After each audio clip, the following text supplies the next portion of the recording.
இந்த சமூகத்தில் இன்று வரை பாலியல் வன்புணர்வுக்கு ஆளாக்கப்படுகிறவர்கள் பெண்கள்.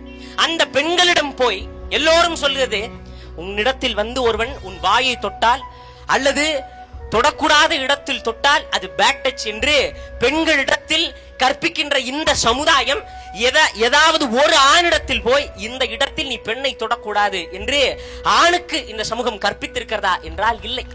அந்த இடத்தில் உளவியலாக முதலில் இந்த சமூகம் தோற்று போகிறது. ஆண் பிள்ளைகளுக்கு கற்பித்துக் கொடுக்க வேண்டும். எப்படி உனக்கு கால் இருக்கிறதோ, கண் இருக்கிறதோ, வாய் இருக்கிறதோ, மூக்கு இருக்கிறதோ, தலைமுடி உனக்கு எப்படி இருக்கிறதோ அதே போலதான் பெண்ணுக்கும். அவள் உனக்கு சகபாலினம் தான். உனக்கு எப்படி அடித்தால் வலிக்குமோ, உனக்கு எப்படி குத்தினால் ரத்தம் வருமோ அதே போலத்தான் பெண்களுக்கும் என்கின்ற சமூக உளவியலை குழந்தைகளிடத்தில் ஏற்படுத்தாது நாம் எந்த விதமான மாற்றத்தையும் இந்த சமூகத்தில் காண முடியாது. என்னடா தெரியும், 10 வயது குழந்தைக்கு வெளிப்படையாக பேசுவோமே, 2 வயது சிறுமி 3 வயது சிறுமிக்கு அந்த உறுப்பினுடைய பலன் என்ன என்று கூட தெரியாது. அந்த குழந்தையை ஒருவன் பாலியல் வன்புணர்வுக்கு ஆளாகிறான் என்றால் உண்மையிலேயே இந்த சமூகத்தில் இருந்து அப்புறப்படுத்த வேண்டிய அழுக்குகள். இந்தியாவிலேயே உச்சபட்ச அரிதினும் அரிதான வழக்கு என்று கருதப்பட்டது நிர்பயாவினுடைய வழக்கு. அந்த நிர்பயாவினுடைய வழக்கு தூக்கு தண்டனைக்கு கொடுக்கப்பட்டது, தூக்கு தண்டனை விதிக்கப்பட்டது. ஏன் காரணம், என்ன காரணம் அப்படின்னு பார்த்தோம் அப்படின்னா, சகிக்க முடியாத குற்றம்.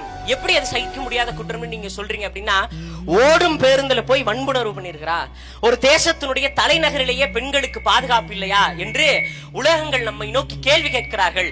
ஆதலால் சகிக்க முடியாத குற்றத்திற்கு உச்சபட்ச தண்டனையாக மரண தண்டனை தான் வழங்க வேண்டும் என சொல்லி நிர்பயாவினுடைய வழக்கிற்கு மரண தண்டனை வழங்கப்பட்டது. எப்படி அங்கே ஒரு நிர்பயாவுக்கு நீதி கிடைத்ததோ அதே போல எங்கள் தேசத்தில் கற்பழிக்கப்பட்ட இந்த சிறுமிக்கும் நீதி வேண்டும். அவர்கள் தூக்கிலிடப்பட வேண்டியவர்கள். கேட்டா சீமான் மிகைப்படுத்தப்பட்ட கற்பனைகளை தான் பேசுவாரு. சுட்டுக் கொள்றதெல்லாம் நடக்காதுங்க, அது எப்படிங்க அப்படின்னு நீங்க கேட்கலாம். அப்ப சவுதி அரேபியாவிலும் ஈரான்லயும் சுட்டுக் கொள்றாங்களே, அது மட்டும் எப்படி நடைமுறையில இருக்கு? உண்மையில் நான் சொல்றேன், ஒரு சமூக அச்சத்தை இவர்களுக்கு ஏற்படுத்தணும். என்ன மாதிரியான சமூக அச்சம் அப்படின்னா, பெண்களை தொட நினைக்கிறான், வன்முணர்வு பண்ணணும்னு நினைக்கிறான். யோசிக்கும் பொழுதே ஐயோ சட்டம் கடுமையாக இருக்கிறது, தண்டனை கொடுமையாக இருக்கிறது என்கின்ற சமூக அச்சத்தை அவனிடத்தில் நாம் ஏற்படுத்தாது இந்த பாலியல் குற்றங்களை நம்மால ஒழிக்க முடியாது.